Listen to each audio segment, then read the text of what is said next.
오늘은 제가 실제로 식당에서 클리닉 컨설팅을 하는 그 내용을 좀 공개해 드리면 이렇게 보시는 것처럼 쉽습니다. 어렵지 않아요. 왜냐면 저는 백 선생이 아니기 때문에 음식의 깊이는 전혀 모릅니다. 이 재료가 무슨 맛을 내고 어떤 양념을 써야지 이 음식이 더 맛있어지는지 그런 거는 일절 몰라요.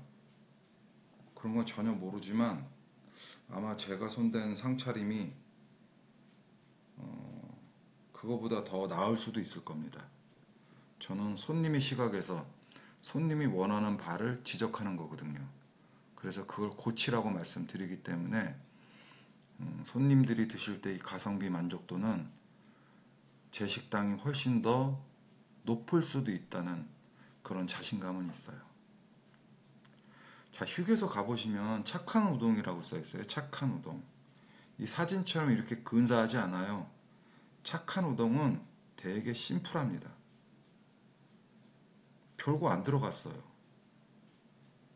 면에다가 뭐 어묵 하나, 쑥갓 뭐 포인트로 뭐 한 두 조각 요렇게 주고 요게 착한 우동이래요. 그러고 한 3,000원이나 3,500원쯤 받는 거죠. 도대체 누가 그런 표현을 썼는지 정말 짜증이 날 정도예요. 어떻게 그게 착해요? 가격만 싸면 착한가요? 음식답게 만들어 주지도 않으면서 그걸 착한 우동, 착한 라면이라고 팔고 있어요. 그렇게 손님이 먹어서 다음에 또 구매를 할 건가는 그런 생각은 아무도 안 하나 보죠. 그 휴게소에 있는 모든 사람들이 야 착한 우동 3,500원이니까 뭐 아무것도 넣지 마. 그냥 봉지 뜯어갖고 육수만 부어서 내줘. 그래도 돼. 아니 너는 그 음식을 또 먹을 거냐고요. 너는 그렇게 말한 너는 사진처럼 이런 우동을 착하게 팔 생각을 해야지. 이 사진과 같은 우동은 고사하고 진짜 누가 우동이라고 말하지 않으면 우동인지도 모를 정도로 형편없는 그런 걸 착한 우동이라고 팔아서 되겠냐 이거죠. 자, 제가 식당이 아파서 저한테 연락이 오시는 식당들 그 집에 가면 제가 똑같이 주시라 그래요. 지금까지 팔던 그대로 좀 전까지 손님한테 내줬던 그대로 음식을 그대로 만들어서 가져오세요. 그럼 그 안에서 벌써 답이 다 찾아져요. 부실해요, 부실해. 부실한 그 음식을 갖고서 지금까지 팔았다는 게 용할 정도로 부실합니다. 왜 부실하냐? 싸게 팔아야 되니까 부실한 거예요. 손님한테 우리 집은 뭐 인테리어도 변변치 못하고 자리도 좋지 못하고 이러니까 손님한테 매력으로 어필할 수 있는 게 가격밖에 없었던 거예요. 그 가격에 맞추다 보니까 본인도 남아야 되거든요. 본인도 남아야 되니까 부실한 음식을 만들 수밖에 없는 거죠. 그래서 저한테 이렇게 주는 손을 보면 좀 부끄러워 하세요. 그래서 제가 물어요. 사장님 좀 부끄럽죠? 손님한테 이렇게 주시는 게 당당하진 않으시죠? 그러면 고개를 끄덕입니다. 그걸 고치면 되는 거예요. 아니, 인테리어가 좀 후졌다고, 자리가 나쁘다고, 음식까지 그래야 될 이유가 있나요? 음식까지 초라해야 될 그런 이유가 도대체 뭔가요? 아니, 분위기가 조금 허름해도 음식 기깔나게 줄 수 있잖아요. 외진 자리에 오셨으니까 그 손님 한번 놀래켜 줄 수 있잖아요. 마음을 그렇게 먹어야죠.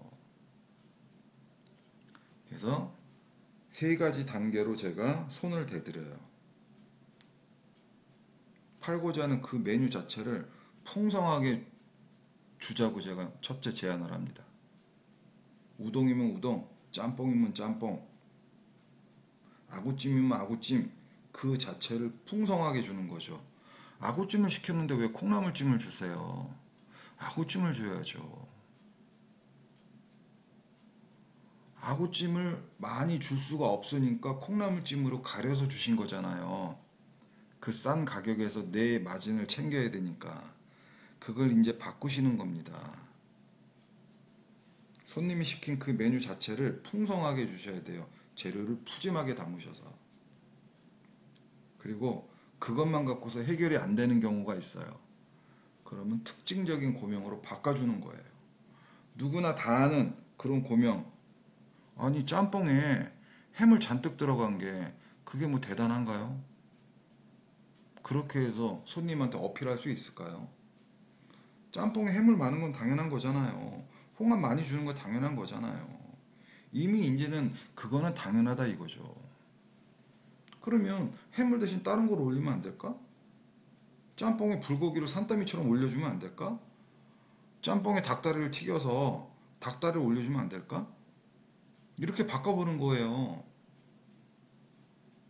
그게 말이 안 된다고 생각하시면은 지금 그 아픈 식당에서 헤어나오실 수가 없어요. 생각을 바꿔야 됩니다. 아니, 왜 바닷가의 식당들은 왜 회만 파냐고요? 거기 온 사람들이 다른 거 먹으면 죽어요? 모든 사람이 똑같이 회, 조개구이 이것만 팔고 있으니까 경쟁이 더 치열해지는 거죠. 그 사람들이 팔지 않는 거 팔면 되잖아요. 삼겹살 파는 거예요. 한우 파는 거예요. 회 15만 원 주고 눈탱이 맞느니 저라면 3, 4만 원짜리 한우 먹겠어요.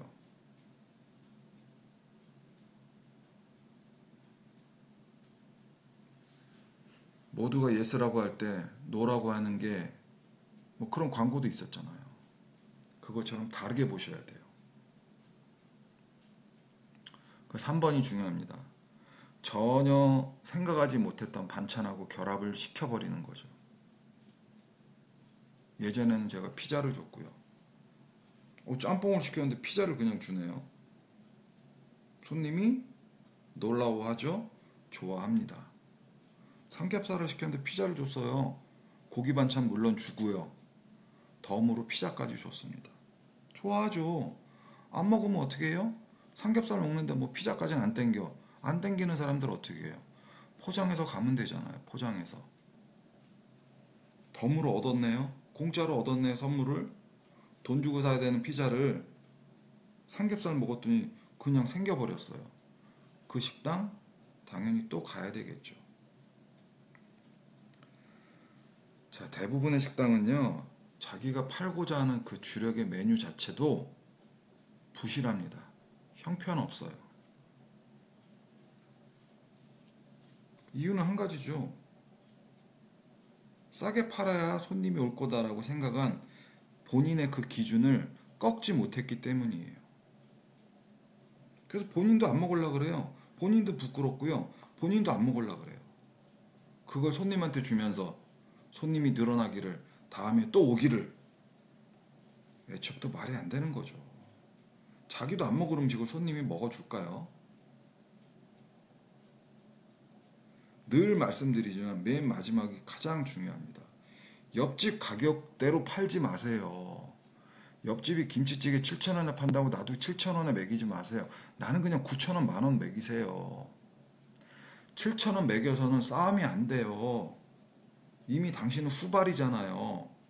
선발주자인 옆집이 이미 7,000원으로 그 동네 사람들을 자기 편으로 만들어 놨는데 당신이 뭐라고 7,000원 가격 그걸로 똑같이 붙어갖고 그 손님들을 뺏어올 수 있나요? 그 손님 뺏겠다 그러면 6,000원을 받아요? 6,000원을 받고서 옆집보다 어떻게 더 잘 줄 건데요?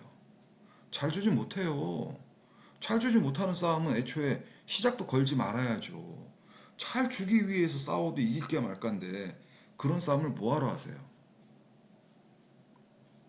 옆집과 다른 가격, 옆집과 높은 가격, 옆집보다 비싼 가격대를 설정을 하세요. 이게 굉장히 중요합니다. 이 결단을 내릴 수 없으면 그 식당은 클리닉을 하나만 합니다. 분명하게 말씀드릴 수 있어요. 그렇게 더 받아야지만 풍성하게 주실 수 있고요. 특징적인 고명도 담아낼 수가 있어요. 그리고 전혀 상상하지 못했던 반찬까지도 손님한테 내어줄 수가 있어요. 왜? 옆집보다 더 받았으니까. 7,000원짜리 김치찌개보다 우리 집이 9,000원이면 두 명이 오면 4,000원이라는 내 실탄이 생겼잖아요. 그 4,000원을 갖고서 3명이면 6,000원이나 생겼네요. 4,000원, 6,000원을 갖고서 이 1, 2, 3번을 주시는 거예요. 그래 놓고 옆집, 오래된 옆집하고 싸우자고 한번 붙어보자 하는 거죠. 그렇게 해서 이겨내셔야 됩니다. 제발요. 부디요.